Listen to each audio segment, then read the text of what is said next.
All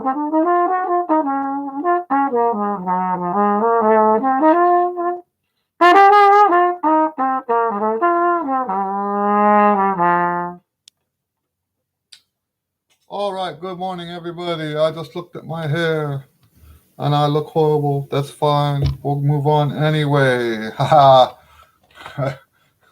That's one of my personality things, right? Is I'm never aware of my looks ever until it's too late.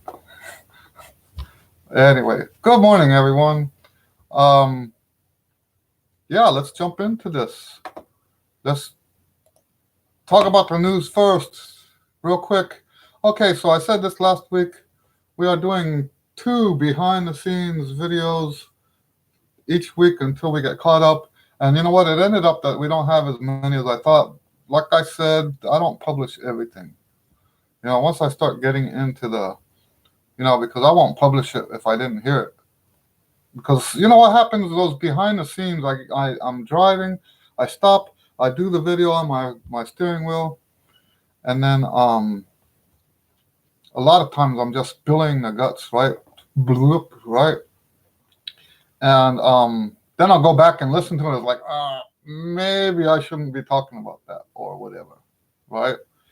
So anyway, so we're going to be doing 2 of those for now.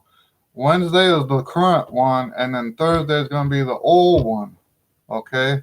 So the ones that I publish on Thursday, it'll be another 3 or 4 weeks now, I think. Those are the old ones from like July and August and stuff like that. Okay, so what else do I have here? So the biggest news this week is that the One Range book has been edited. The content, if you guys have already bought the One Range book, the content is the same. I haven't changed anything in the content. All I had to do was change the page numbering because they have real strict rules about what can go on the distribution thing, and my page numbering was wrong. You're supposed to put the heading on the left side of the page, and I had them all mixed up. So that's, I have to still approve a proof. The proof went in the mail last night. I should get it within the next week, and then almost for sure I'll be approving it. And within a week or 2 after that, it'll be available on Amazon and internationally all over. We even have stores in South Africa now. For those of you who are South African, I know some of the South Africans do watch this, especially Leonard, my good friend Leonard in South Africa. I know he watches this, whether he watches it live or not. I know. So howdy, Leonard. All right. So, but yeah, I forget what the name of it, Loot or something like that. There's a store, an online store in South Africa that sells the books. It takes a little longer to get them listed there. I don't know why, because it's all digital, right? Anyway, so that, and then more information. The Chops Player book is also following right behind the. And I told you guys this a couple weeks ago that we're shifting gears, right? We're shifting gears.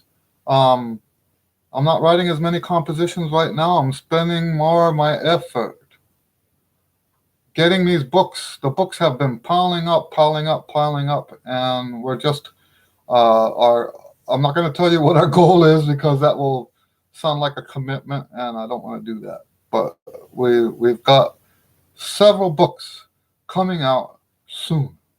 Okay, so what else do I have here? News-wise, did a remote recording session this week, which was fun. How does that work? A remote recording session, someone sends me what a track, MP3 or whatever of what they already have. They tell me they want a trumpet part for it. I put their recording in, and then I record my part over their track. And then I send them back my part without the track. That way they can mix it.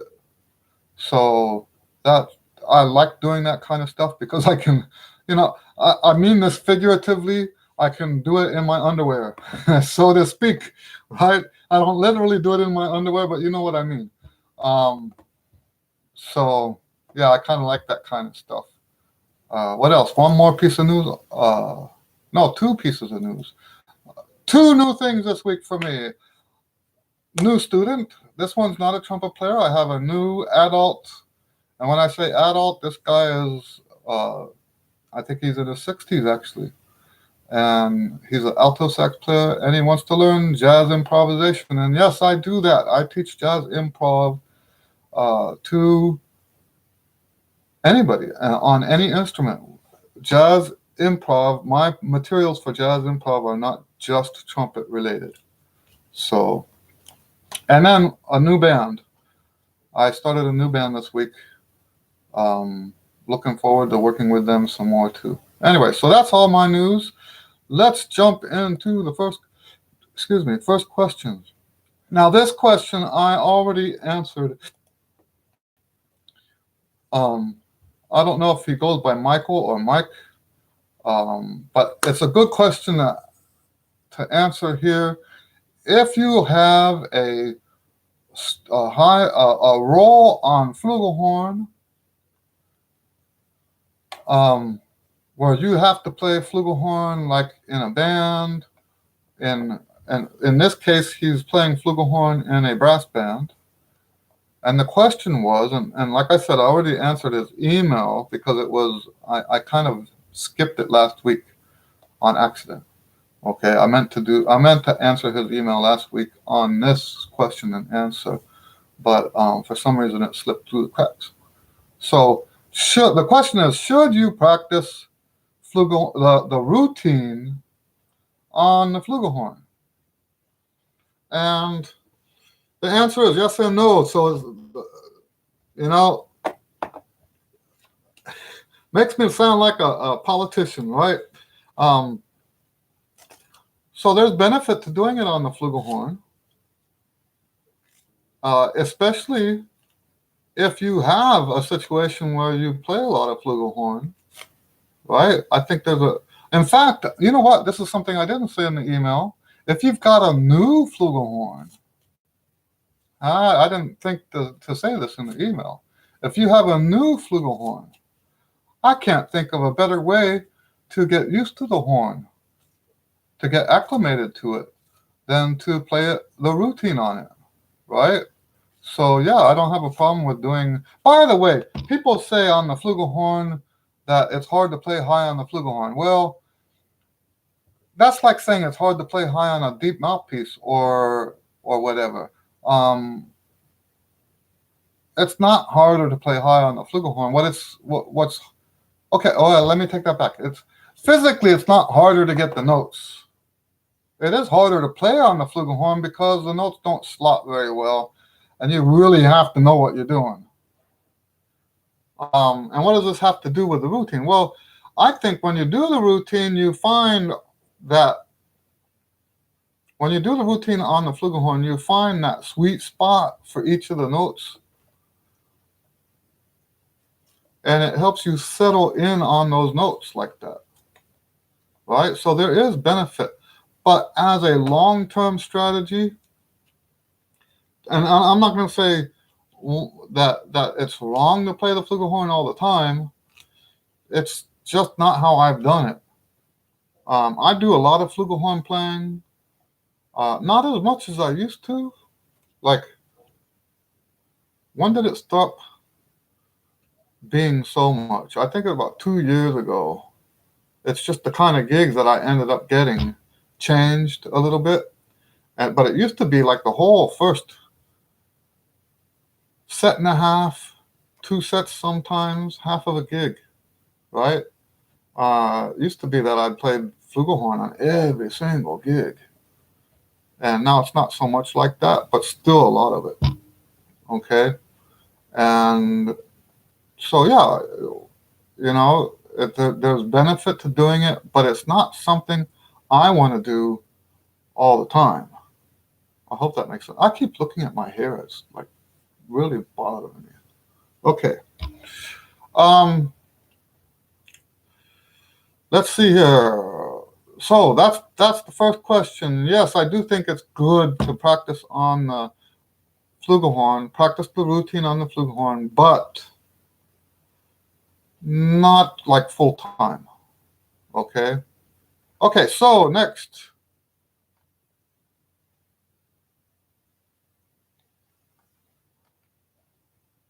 the next question. Okay, we're gonna save that. Let's.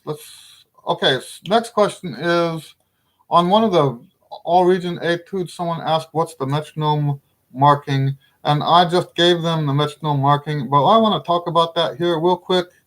Um, there's a way to figure out the metronome marking for yourself. You just get a metronome, and in fact, if you have an app, let me see. Here's my phone.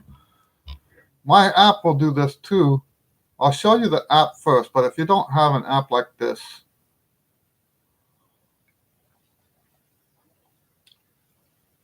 I'm loading up my app.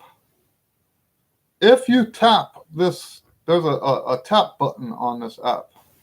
And if you tap with the tempo, it will tell you what tempo the piece is at. Okay, so look at this. Right here it says tap, right? So if you do that, I'm a little slow.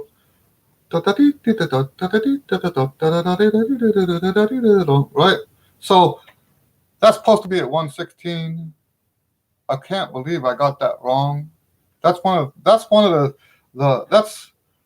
the excerpt I used to help remember what 116 sounds like, right? Because it's a little slower than a Sousa march, right? Anyway, so you can tap on the app. It'll tell you what tempo that is, right? And then also you can. So what I do, let's say there's a piece going, and what we can do, let's do this. Let's put the metronome on so that we have a tempo to match.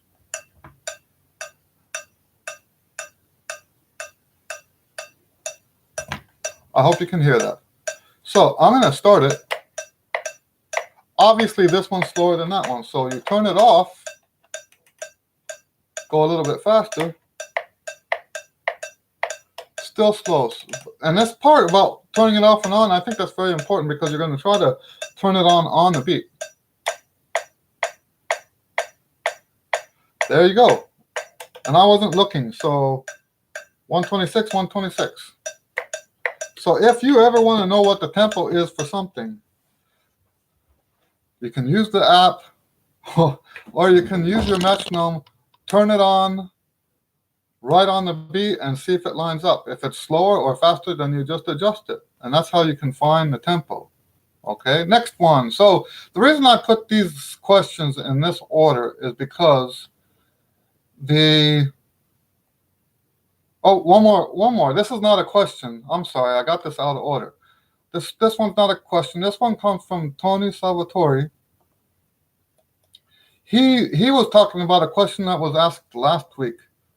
And I commented that sometimes the lawnmower sound comes from, and I gave what I think it might come from. He says if your tongue is touching the top lip, inside the lower lip. I'm sorry, lower lip.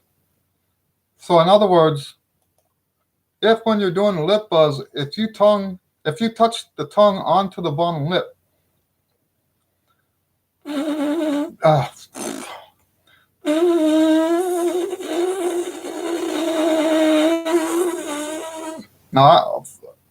now that I'm doing it like live, I can't replicate that.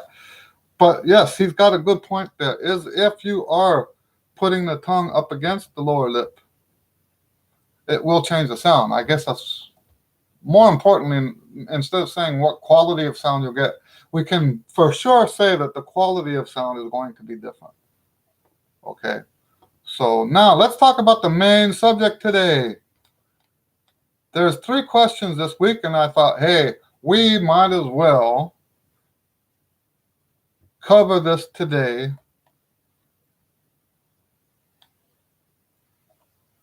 it started with a question about, first of all, this person was commenting on my tone. Where is it? Okay, this is a little frustrating. It's not here. So,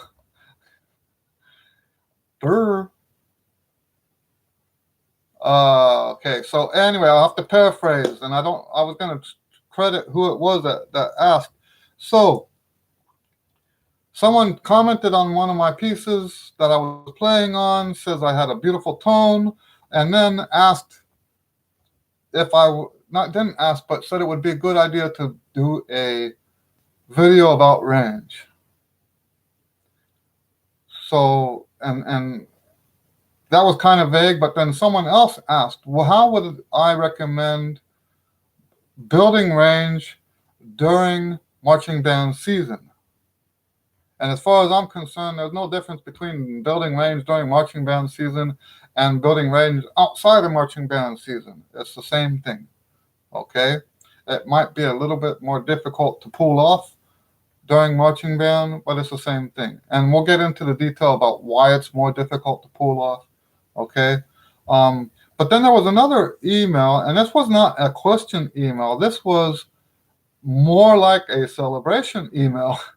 This guy, and because I don't ever expose people who are having problems, okay? I want people who come to me to be able to trust me that I won't go. You know what happened to me one time? And I have to be very vague about this because I think word got out that I said this to somebody and I shouldn't have. Okay? And I thought I could trust that person. You know what the problem is you can't trust anybody anymore for anything.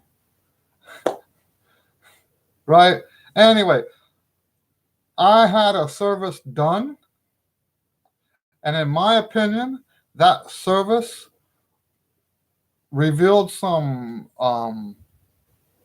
vulnerability on my part, that asking for that service, now it makes me sound like I'm some kind of like I went to a shrink or something. Not that that's bad. I'm just saying that's not the kind of thing I'm talking about. I'm talking about more of a professional thing.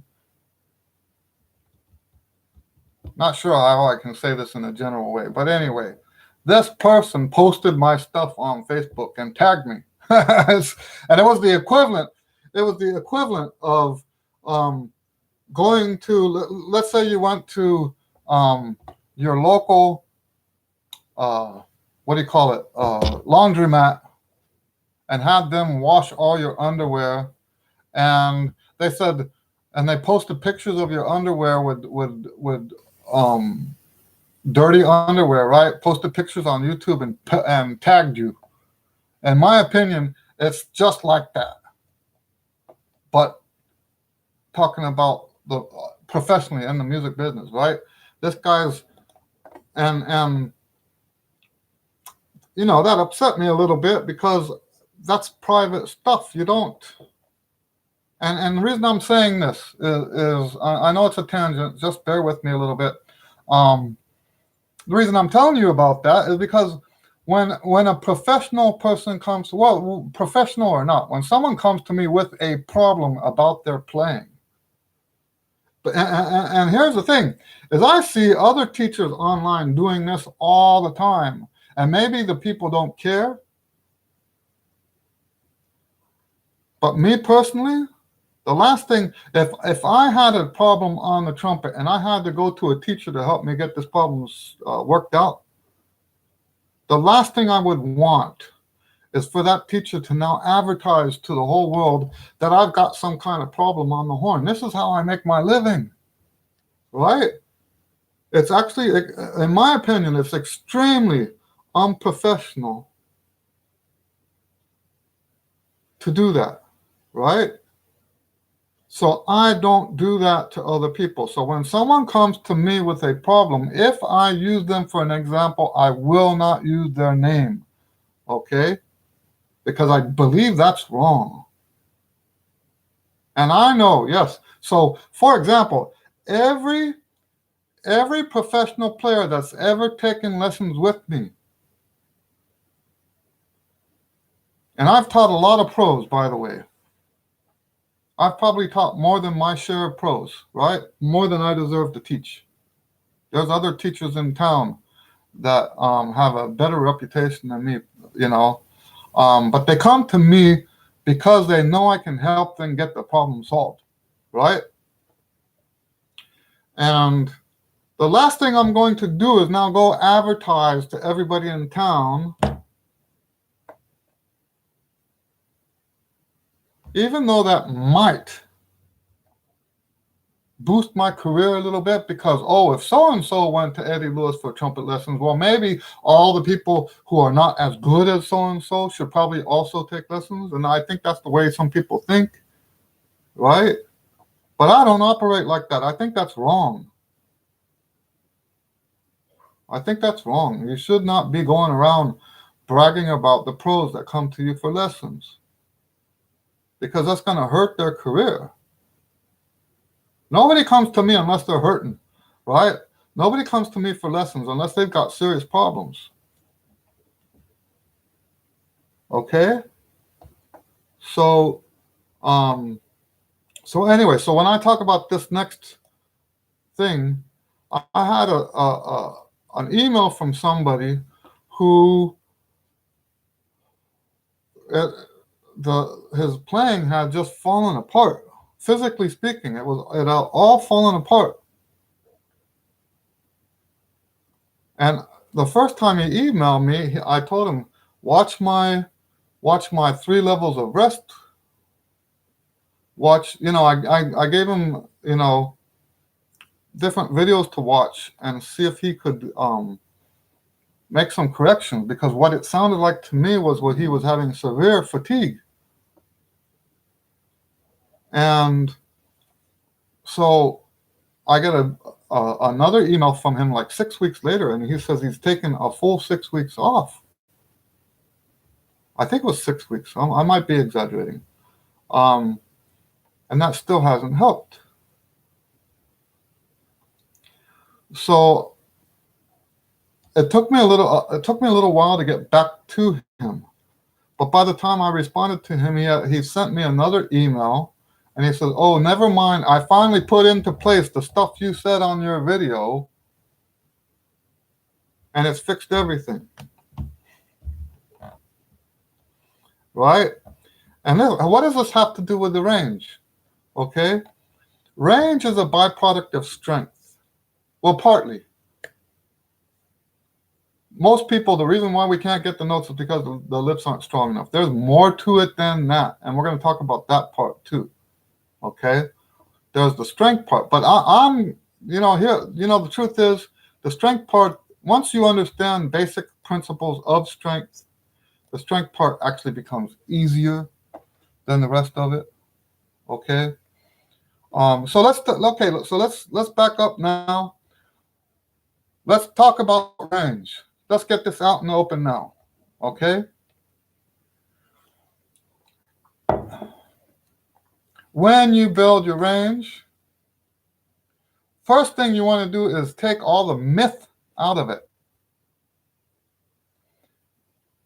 When I say strength, I'm not talking about this kind of strength, like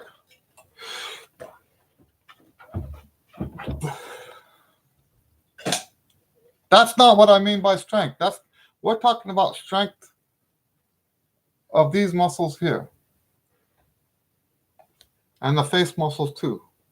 Okay? So the idea of trying harder, physically trying harder to get the higher notes, is a myth. You don't get the high notes that way.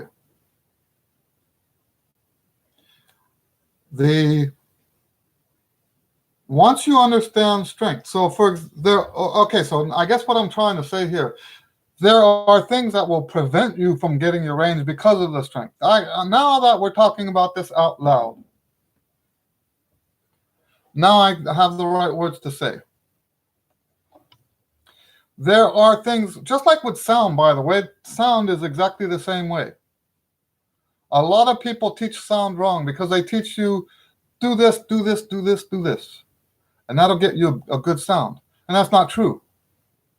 Because there are a whole bunch of things that will make you have a bad sound. And no matter if you do these things, those other things will make you have a bad sound. Okay? And it's the same thing with range. So we talk about the strength being easier to do than the other part of it. We'll get to that in a second. But there are things that will make you have less strength. And if you are weak in the lips, I keep hitting my desk and it's making the camera shake. Sorry about that. If you are weak in the lips, the other part can't happen. Okay? So the strength is sort of like a gateway to the high notes, but it's not how you get the high notes. Now I'm actually saying it in a way that makes sense, okay? The high note fight is a lot more than just having the strength to do it. That's like 10-20% of the equation is having the strength. Just 10 or 20%. But it's a crucial 10-20%, okay? It's a crucial 10 or 20%. If you don't have the strength, you can't do the other 80%, 90%. All right, so learning how to build strength is the first step in building a range. So there's two videos that I want to recommend to you. Let me open up real quick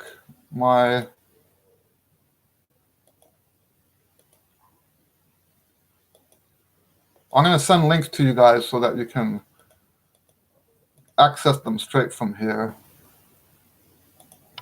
So there's two videos. One is called the strength formula. That's the concept. It's not loading up very well. Probably because I'm streaming. So let me just say it, okay? You can look it up yourselves. If you type Eddie Lewis and then the titles of these videos, it'll help, okay? The first one is called the strength formula. You want to build strength. And how do you build strength? You build strength by alternating between fatigue and rest. You get tired, you rest. You get tired, you rest. That's how you build strength. Then the other video is called the 3 levels of rest. And basically, the strength formula video is the basic concept of how to build strength. The 3 levels of rest video is the plan. How do you implement this alternation between getting tired and resting? How do you implement that in a way that more quickly pushes you towards greater strength? Now, that said, if you want a very detailed plan, once again, I'm not selling the book. You can figure this stuff out on your own more slowly, and that's how I got where I am. I figured it all out. Or you can read my book, the one that, like I said, I just updated it. It will be available in the next 2 weeks or so, 3 weeks, on Amazon and Barnes and Noble and all that stuff. It's called One Range, and it has the entire step-by-step plan on how to build your range, and very specifically, what kind of range are you building? You're building a range where you have the same embouchure from your top note to your bottom note. It's all connected. That's why we call it one range. It's all connected. You get the same basic tone on every note. And basically, the one range book is designed to help you structure your daily practice time so that it has all of the range building aspects built in. We're going to give sort of a summary of that book now. Really, that's pretty much what we're talking about right now. But there's no way I can cover everything in this video that's covered in the book. There's no way I can do that, right? So I'm going to give you a summary right now. So we talked about now the strength building with the alternating rest and stuff like that. But there's another aspect of range building that's far, far, far more important. And this is what I call range familiarity. Now let's talk about, now familiarity is when you become more familiar with something, right? And how do you become familiar with something? You spend more time doing it. And here's where my I know it always sounds like I'm selling books, but you guys can take these concepts and you take the material you're already doing. You don't have to buy my books to make this work. The books just make it easier, okay? And for those of you that don't have the money for a bunch of books, but are willing to put in the effort and crank some brain power here, you don't need the books. Okay, it's just more convenient to have the books. So when we talk about the familiarity, okay, so what I was about to say is that, before I wrote my books, when I played long tones, by the way, I'm not a real big long tone fan, by the way. There's a lot of people that say, do your long tones. But the long tones that they're talking about are long tones I would not touch with a 10-foot pole. The only time I do sometimes that one Schlossberg,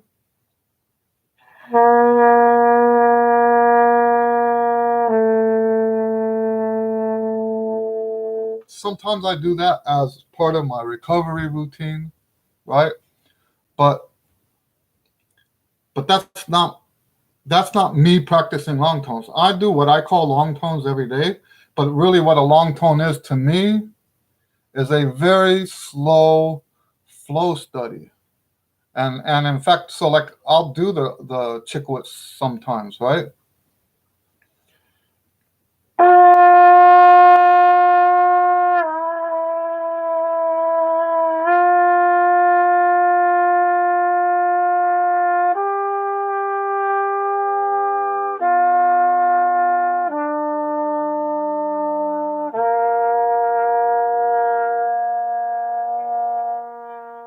I would much rather do that than a traditional long tone. Okay? A very slow, very, very slow flow study.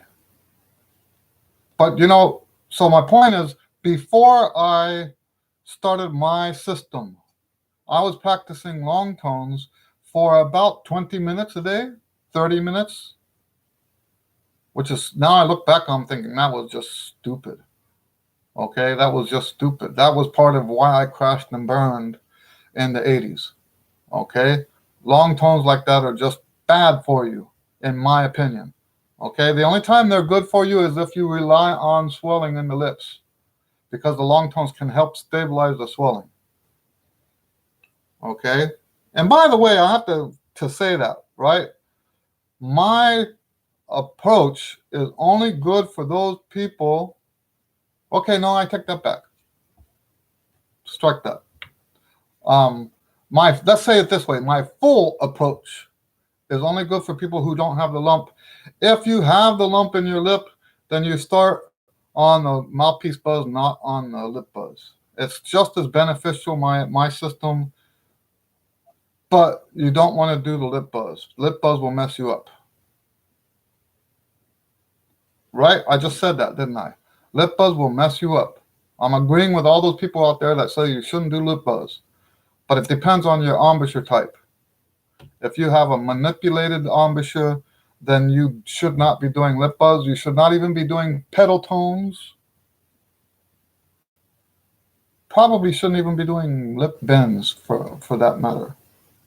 Anyway, so getting back to the subject, before I started my system, I noticed that all of the long tones are like mid-register down. The long tones never explore the higher registers. So that's one of the first things I changed. Remember, we're talking about right now range familiarity. So you want to take the exercises that you're already practicing and make sure they're covering your full range twice a week. That's the important part. Now you're going to get that. You're going to understand why I say twice a week when you watch those other videos, okay, about the range, about strength building. We want to go to our top range on every exercise. I should be more clear. Every type of exercise, not every single exercise. Every type of exercise should span to your full range, your top note and your bottom note, including pedals if you do pedals.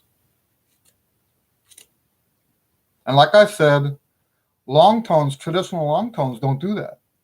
And in fact, I think there are people who believe that if you do high note long tones, that's bad for you. And it probably is if you're one of those swelling players. Okay, if you're a muscular embouchure player, then it's not bad to do high long tones, especially if you do the version of long tones that you play are like my long tones where they're really flow studies. Okay, so that's the main thing, is we're trying to cover our full range in every rudiment. I used long tones as an example because long tones are traditionally low. We don't normally do high long tones. Some people do what they call spider long tones, and that's better. That's better. If you've ever heard of spider long tones, that's real close to what I do, except I put notes in between so that you kind of, it's not such a jolt on your lips. It gives you more of that connection, right? So my long tones, I think, are a little bit, they're similar to the spider long tones, but they're, in my opinion, better because you're going through all the keys and all that stuff. Anyway, so same thing with scales. Your scales should not just go ba ba ba ba ba ba ba ba ba ba ba ba ba ba. That's just one octave. And if you do two octaves, you're still missing that part underneath or that part above, right? So my tonalization studies are part of this familiarity process. In fact, when I say that the tonalization studies are so powerful and so beneficial, it's because of this range familiarity that I'm talking about. And I say, I'm calling it range familiarity right now. It's not just range familiarity. There's all kinds. The tonalization studies are good for your range. It's the best range study I have in my books. The whole book is great for your range, but out of all the stuff that's good for your range in my books, the scales are the best. But they're not just helping your range, they're helping other stuff too. Okay? So, and the idea is that we take the scales all the way to your full range, we take the lip slurs all the way to your full range, and remember, twice a week, not any more than twice a week. Then we take your articulation studies to your full range, even your double tongue and triple tongue to your full range. Okay? That's how you develop a range. Is you spend significant time playing those notes. All right? the more familiar you become with that register. Now, one of the rules you have to follow to make this work, big caveat here, right? One of the rules you have to follow is you never practice higher than your range. And this is where the high note guys get upset with me. Never, so like if you know your range goes up to high C, don't ruin it by trying to play higher than high C. You don't try for the D. You don't try for the E. You don't try to push your range. That's not how you get a good range. That's how you get bad range. What do I mean by that? What is bad range to me? Bad range is when you do something different to get those notes. Remember, I wrote, the title of my book is One Range. If you have to, okay, so if something is outside of your range, that means you can't just get those notes like naturally. You have to do something to get them. You have to do something. You have to either like muscle up on something or twist the horn or you know what I mean? This is the problem I have, by the way, with those shortcut high note methods. I love the people, not real happy about, so I know some of those guys, right? And I love them. And this is my first time ever publicly denouncing that kind of thing. But if you want the shortcut on how to get those high notes, those notes are not part of your range, so therefore you're doing something different to get them. And that different, whatever it is that different thing that you're doing to get those notes is different enough to make you have a different sound. And that's never okay. That's my opinion. And I know there's a lot of you out there that don't agree with that. That's fine. You don't have to watch my channel, right? Okay, but I'm not in favor of this approach to let's find some quick way to get the high notes. And here's the thing about that kind of stuff, right? You can't erase that out of your memory. If you've done it, you've done it. How you can't like now erase that out of your mind.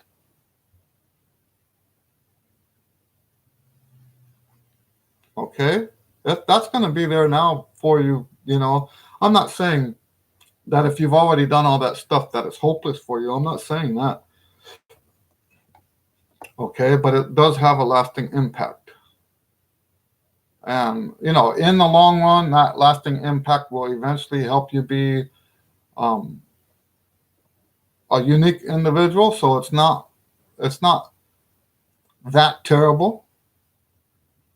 But if you're concerned about being a great player, the quick high note approach is not the answer.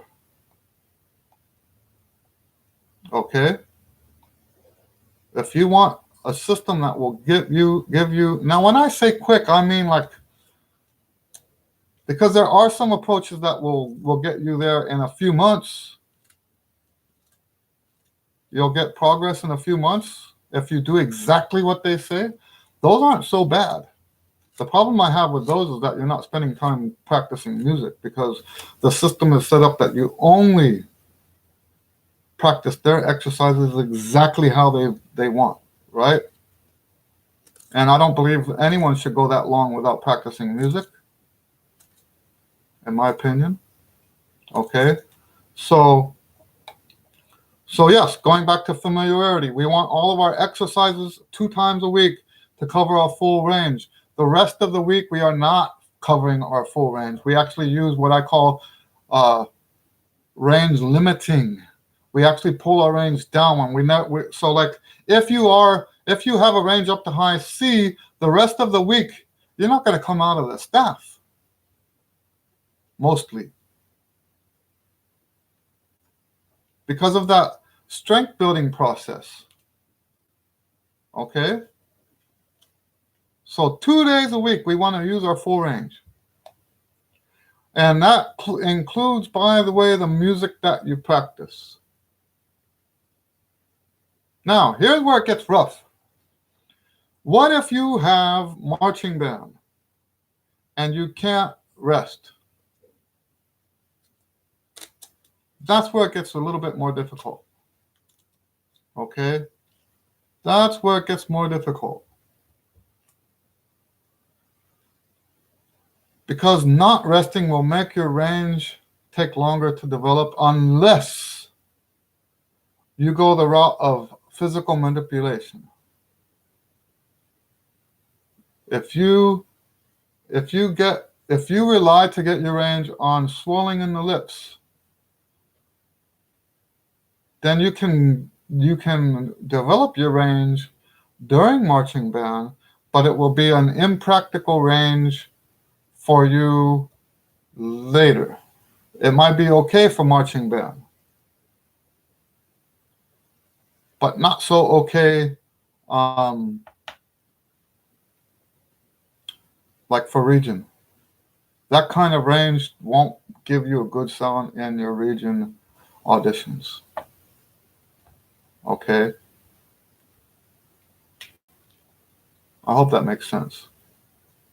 So what should you do? Now, for example, let's say your range only goes up to G above the staff, but your marching band music goes up to high C. You know what I would do if it was me? If I could go back in time and I was in marching band and under those exact circumstances, I would beg my band director to put me on third part.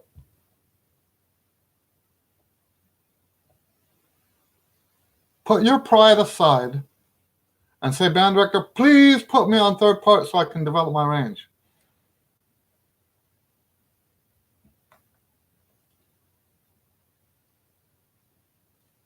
That's how I would do it.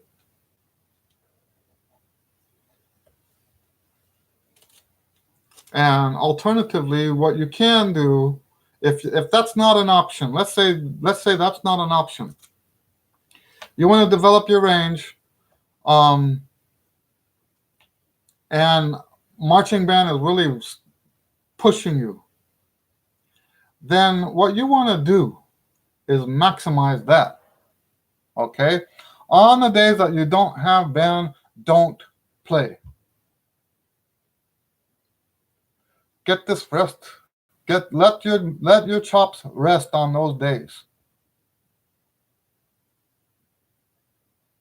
Okay? Up to now, let's put a limit on that, because what if marching band comes? What if 1 week you only play 2 days out of the week? Well, then obviously that's not what I'm talking about, right? I'm not talking about that. During that week, you can practice normal, right? I'm talking about weeks like the normal football season where you're playing 5 or 6 days a week and you're playing hard for those 5 or 6 days. Then what you have to do is maximize the rest. See, what most people do is they try to save their chops during the week. And then on the weekend, when they don't have marching band, that's when they practice. Well, you're not going to get physical progress that way. You won't get physical progress that way because I'm talking about your strength, because you're pushing yourself hard every day. So you're missing half of the formula. The formula says get tired, rest. Get tired, rest. So if you're in marching band and it's pushing you and pushing you and pushing you, and then on the day off you're going to push yourself some more, that's not going to help. The only time that will work for you is if marching band is easy for you, then we wouldn't be talking about this, would we?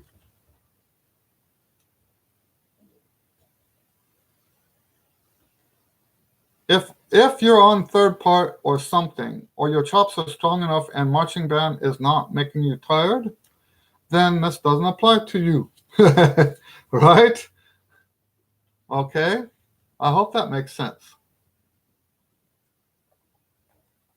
So, what else can you do to try to maximize rest?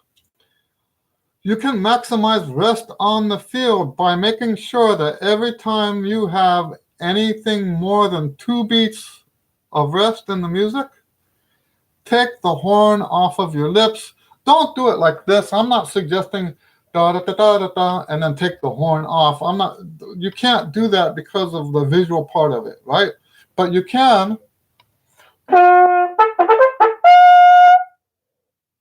take it off that far, right? You can take the horn off like an inch.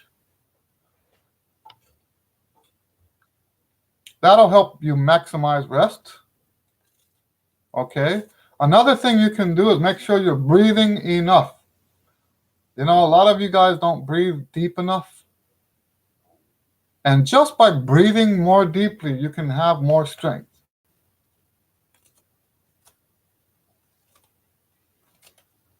Okay. You can also, let's say you have a day that you have marching band, and this is hypothetical because different schools have different schedules, right? Let's say you have a day where marching band is before school. A lot of bands do that, right? And then you have like 2 band classes during the day, and then after school you've got sectionals and then jazz band after that. That's actually the day you should practice the most, if you can, if it's possible. And let's say that you have another day during the week where you have no band before school, and the only time you're playing your horn is during band class, nothing after school.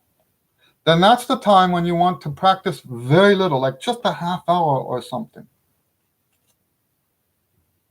If it's possible, if you have a day where you're doing like that first example I gave you, where you have practice before school, during school, and after school, that's the day when you want to try to fit in 2 hours of practice, if it's at all possible. You might have too much homework and stuff like that, and homework does come before practicing.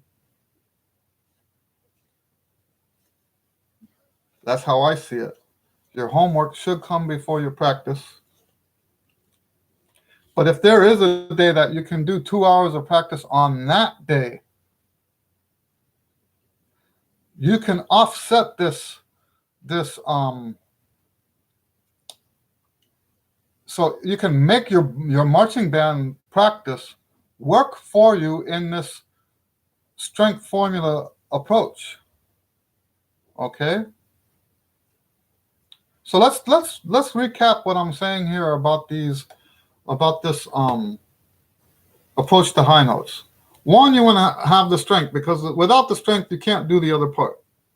But the strength is actually the easier part to build if you understand the basic concept of rest, get tired, rest, get tired, rest. And if you follow the 3 levels of rest, you can get the strength.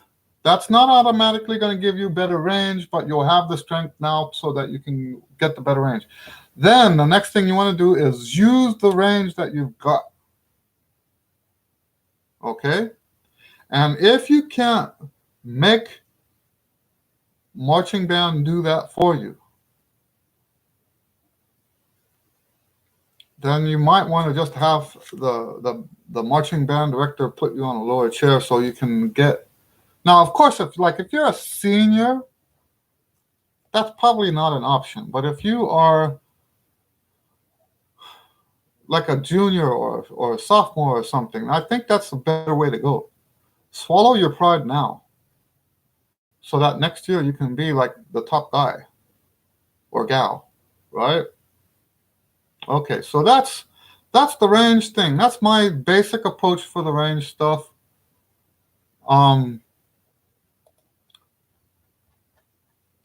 Basically, it is just a tiny bit more difficult to do this during marching band. Okay, just because of the playing demands. Anyways, I hope I answered those questions. If this is the same material that's in my book, but the one range book, is by far much more, describes more detail and gives you more of an exact plan of what to follow to make this work. Okay. Are there any other questions before I let you guys go this week? I feel like this one was a good the whole range thing. I've been very vague on the range before because it's just so involved. I don't believe, most of those people that talk about range, there's something I read in a book. Robert Wiest.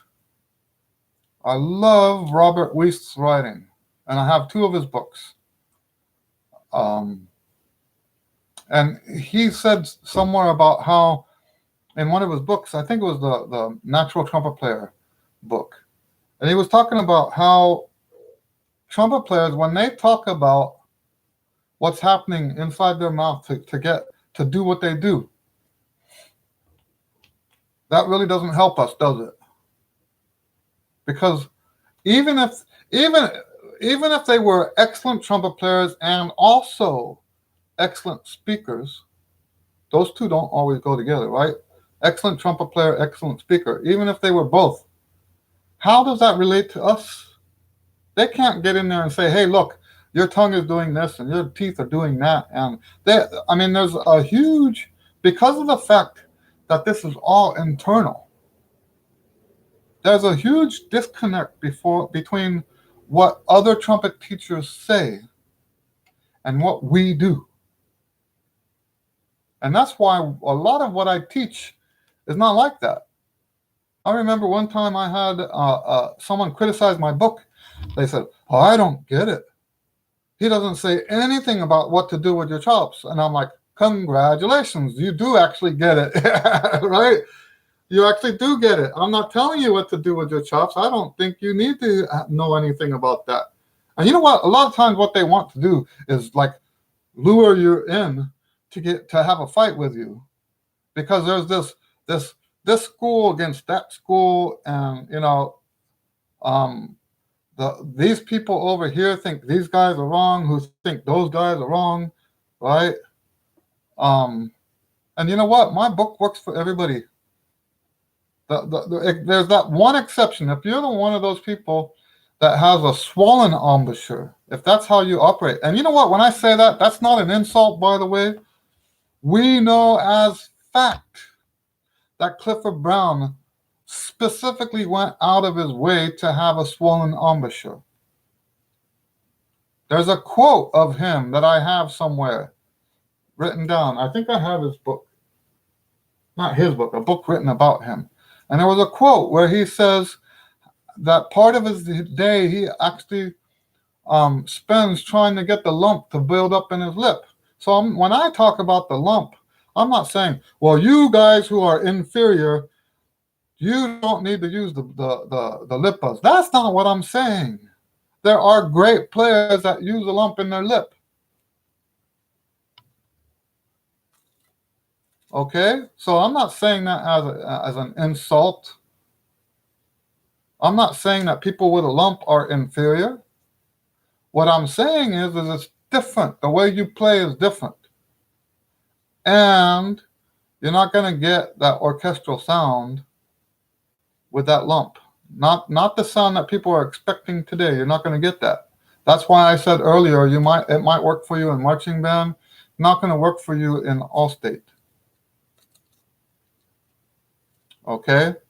But it doesn't mean that I think people that get the lump in their lip are doing it wrong. So, and so the only exception I make for my books, when I say my books work for everybody. The exception is don't do lip buzz if you have a lump in your lip. I had somebody, I was on Facebook the other day and I saw somebody criticizing the whole lip buzz thing. And you can tell, I clicked on his profile, I went and looked, and there's pictures of him playing, video of him playing, and you can just tell. I've been in this business a long, long time. You can tell he's one of those players. And that's the problem today, right? People think, well, because it doesn't work for me, it doesn't work for anybody. They can't even fathom the fact that it's different.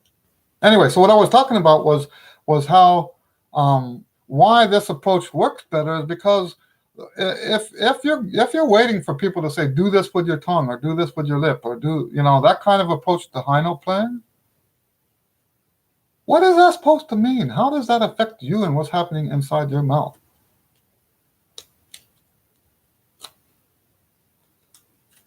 It's all very vague, right? So anyway, I'm not seeing any new questions here. I'll give you guys about 10 more seconds and then I'll end this one. So I'm glad you guys stuck around to hear my rant about building range. I do think my approach to this is pretty unique. I don't know. Maybe Robert Wiest, I really like his approach, and maybe there's some similarities between the way I teach this and maybe the way he does. I also think there's some similarities between what I teach and that whole wind song approach. But as far as the total package, I think my approach is very different. Very, very, very different. And here's the thing about the way my approach works is that when it does work for you, it's like rock solid. It's rock solid.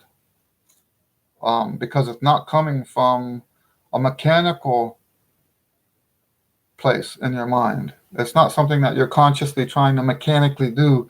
It's something that's just who you are. Once you put all these things into place, this kind of range development is just it's like you'll 2 years from now you look back and you won't even have a memory of having difficulty with this stuff anymore. That's how this works, because it's not something you're doing, right? Notice that in my whole thing about range, I didn't talk about striving for anything, right? I'm not talking about, oh, you'll really go for that. No, you don't go for nothing.